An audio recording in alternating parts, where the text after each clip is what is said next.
Hey friends, Ash here with Gents with another fragrance review. Today we're taking a look at the new Mugler Alien release, Alien Man Fusion. This is the flanker to Mugler Alien Man, which was not very much of a hit. The fragrance community in general didn't really like that one. And this one has gotten talked about very little up to this point. I did a first impression on this fragrance a little while back and it didn't go very well. I've given it a bunch of wear since then, and now I'm going to give you my full breakdown on this fragrance, let you know if my opinion has changed on it, whether I still hate it or if I like it now. We'll check out the presentation, like always, and I'll let you know if this is a fragrance that I think you should keep your eyes open for. So let's jump into this one and check out Mugler Alien Man Fusion.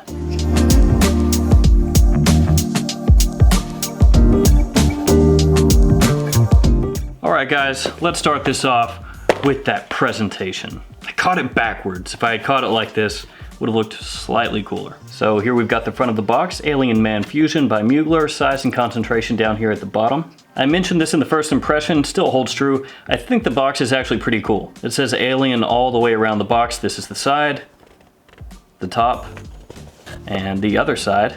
Here's the back of the box with a little bit of ingredient info down here at the bottom. And here's the bottom of your box with your batch code. Here you've got the bottle for Alien Man Fusion. I actually personally like these bottles. I know some people really didn't, especially when these were first announced and the bottle design was first released, but I think it looks nice. It has a very angular design to it all the way around. I know it's very fingerprinted up, but like I said, I've given this wear and that's how bottles end up looking. You have the little Mugler star here on the back. There's the bottom of your bottle with your badge code. Your atomizer is right here. You just press down this metal piece on the back of the bottle and it sprays out. I know some of you have asked me to start spraying the bottle, so this one's for you. There we go. The atomizer on this is actually really nice. Like you saw there, it sprays out a very nice controlled blast of fragrance. It's not like the Mugler Amen bottles, which are a real pain to spray. This one is a big improvement. This one opens up with a little bit of a contrast with a fresh ginger and then a spicy cinnamon right off the top. But that fresh pop that it initially gives you dies away pretty quickly because osmanthus comes into this fragrance very early on. The osmanthus gives off a fruity floral note.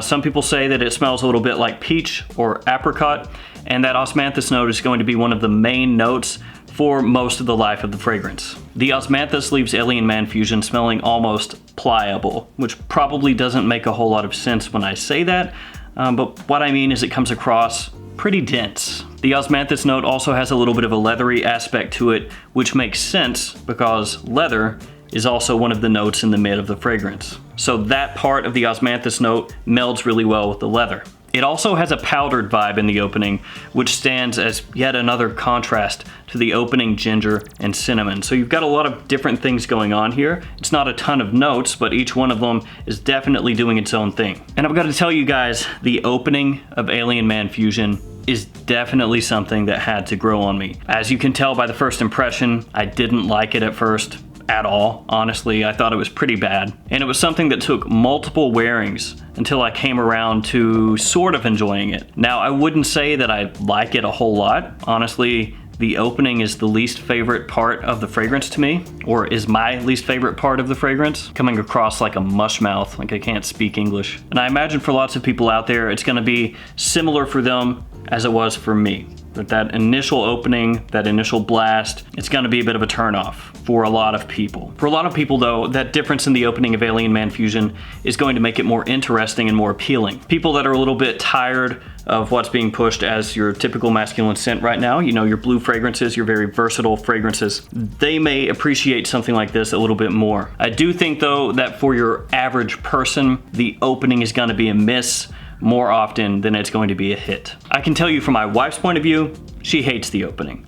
When she first smelled this initially, her first words were, "That's messed up," and not in a positive way. Now, as it heads into the mid, Alien Man Fusion does become more palatable. It becomes nicer to my nose. It's like the edges of the fragrance round off, they soften a little bit, and the overload of osmanthus that I pick up in the opening starts to calm down. In the mid, the cinnamon backs off substantially, and it becomes more focused on the osmanthus and the leather. The ginger is still there, but it's really a bit player at this point. It's not really a prominent note. And as it dries down further, coffee starts to move into the forefront of the fragrance. The coffee note here doesn't come across like a roasted coffee note, it comes across more like a dry coffee bean. It's lacking that burnt or sharp edge that you might sometimes get with a roasted coffee note. Instead, it's more like a powdered, smooth coffee. And once you enter into the dry down, it becomes to my nose more of a coffee and woody scent. The osmanthus starts to get lighter and lighter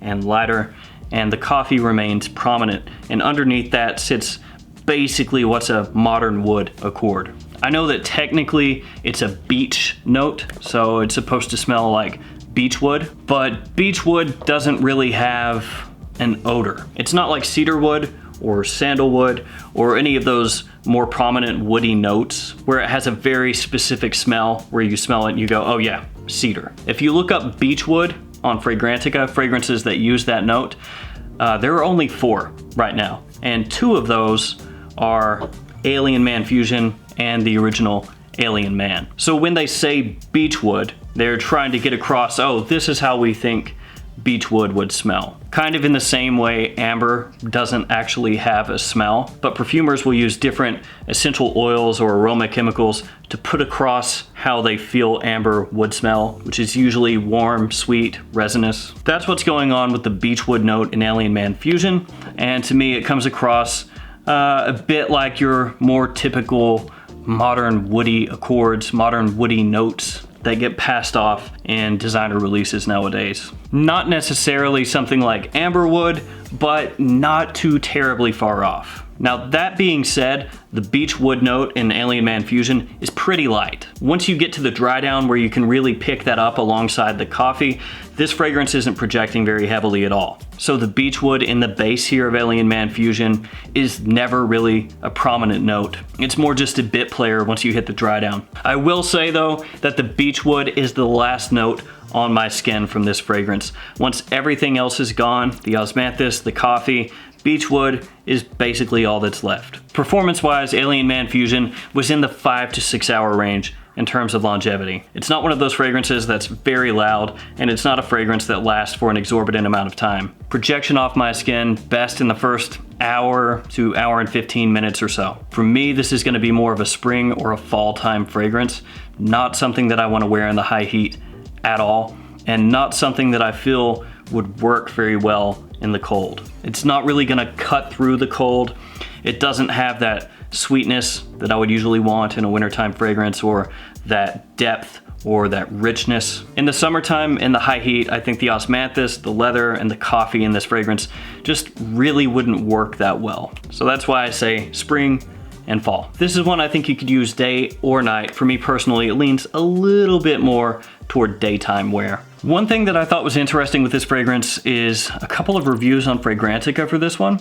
People were saying that they found it generic, which is just strange to me because it doesn't really smell like any other designer fragrance out there. And at that point, I think you're kind of losing the plot on what generic means. I'm not meaning this as a shot or anything like that. I'm just saying if you see that in regards to this fragrance, take it with a grain of salt. Now, if you want to come out and say something like Yves Saint Laurent Y is generic, or Versace Dylan Blue is generic, that makes more sense because those fragrances are building off an established DNA that's been used over and over and over again for a bunch of fragrances out there. Don't take that as me saying that those fragrances smell bad, because I don't think those fragrances smell bad. I'm just saying if you use generic in that sense, I understand it. But then when you flip that around and use it on a fragrance that's using osmanthus and coffee as 2 of the most prominent notes, that doesn't make a whole lot of sense to me. The only part of this fragrance that I could consider generic is maybe that beechwood in the far dry down where it comes across as basically just a standard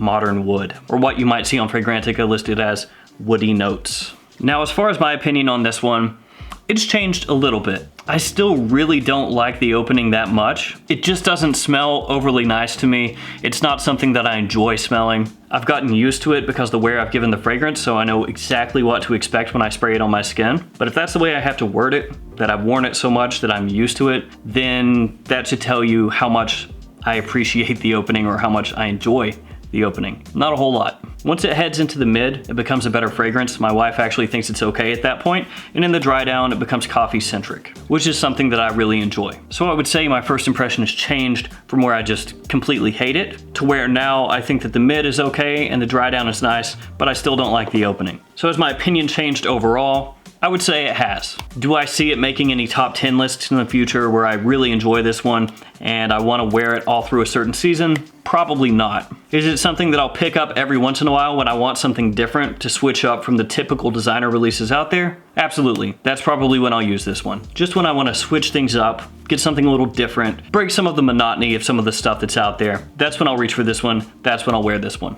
I wish the performance was a little bit better off my skin, but it's not terrible and I can live with that. If this is a fragrance that you're interested in and you do want something that does things a little bit differently from most of the stuff that's coming out right now, absolutely check this one out. I do suggest waiting for this to hit discounters. I don't think it's something you should pay full retail for. Ultimately though, that decision is going to be up to you. All right guys, that's gonna do it for Alien Man Fusion by Mugler. If you've smelled Mugler Alien Man Fusion, let me know in the comments below what you think about this one. As always, thanks for hanging out with me today. Thanks so much for your support, and I'll see you guys again next time with another fragrance video. See you guys.